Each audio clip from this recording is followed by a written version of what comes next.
بدانید خداوند هر که را صلاح بداند بی هیچ حسابی روزی می‌دهد.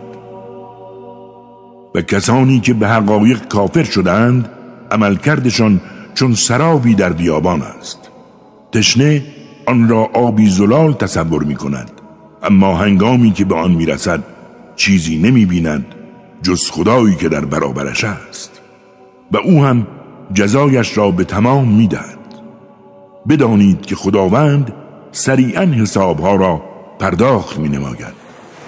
یا عملکردشان همانند تاریکی های اعماق دریاست که موجهای پی در پی آن را پوشانده است و بر فراز آن لایه‌های متعدد ابرهای تاریک است، به طوری که اگر کسی بخواهد دست خود را خارج کند هرگز آن را نمی بیند.